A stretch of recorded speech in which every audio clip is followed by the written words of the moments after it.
এখানে আমি একটা শিরা রেডি করব। 1 বাটি চিনি দিলাম আর 2 বাটি জল দিব।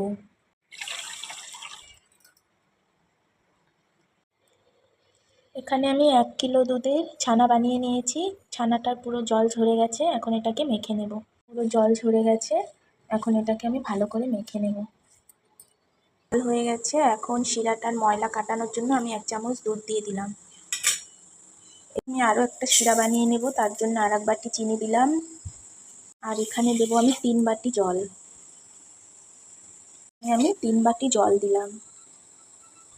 এই শিরাটাতেই আমি মিষ্টিটা, এখানে যে দুধটা দেওয়াতে চিনির নোংরাগুলো পুরো সাইডতে জমে গেছে, এটাকে আমি ফেলে দেবো। হয়ে গেছে, এখানে আমি 1/2 চামচ ময়দা দেবো। 1/2 চামচের মতো একটু ময়দা দিয়ে দিলাম। এখানে একটু আমি চিনি দিয়ে দিলাম। এবারে এটাকে আমি ভালো করে মেখে নেব। এবারে আমি এটাকে ভালো করে ছানাটা মেখে নেব। এই শিরাটা আমার হয়ে গেছে, এখন আমি গ্যাসটা অফ করে দেবো। এদিকে আমার ছানাটা ভালো করে মাখা হয়ে গেছে, এখন আমি এখান থেকে গোল গোল করে নেব। 1 কেজি দুধে আমার কটা ছানার বল হয়েছে, 12টা রসগোল্লা হবে। এদিকে আমার শিরাটাও হয়ে গেছে।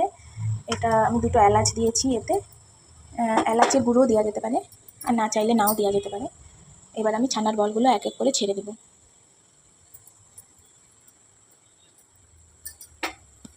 এখন গ্যাসের ফ্লেমটা হাই রেখে ছাড়তে হবে।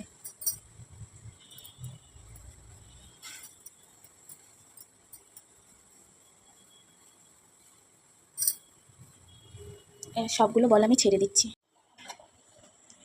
সবগুলো ছানার বল আমি ছেড়ে দিয়েছি। এখন এটাকে একটু আমি ঢেকে দেবো 10-15 মিনিটের জন্য। এটাকে এখন ঢেকে সেদ্ধ হতে দেবো। এক একটা ফুলে পুরো ডবল হয়ে গেছে শিরাতে। হয়ে গেছে আমার রসগোল্লা রেডি। কত ছোট ছোট দিয়েছিলাম ছানার বলগুলো, কত ফুলে বড় বড় হয়ে গেছে। রসগোল্লাগুলো আমার হয়ে গেছে, এখন তুলে আমি ঠান্ডা শিরায় এক একটা করে নামিয়ে নেব। ঠান্ডা করে রেখেছি শিরাটা, এখানে আমি এক একটা করে রসগোল্লা ছেড়ে দেব।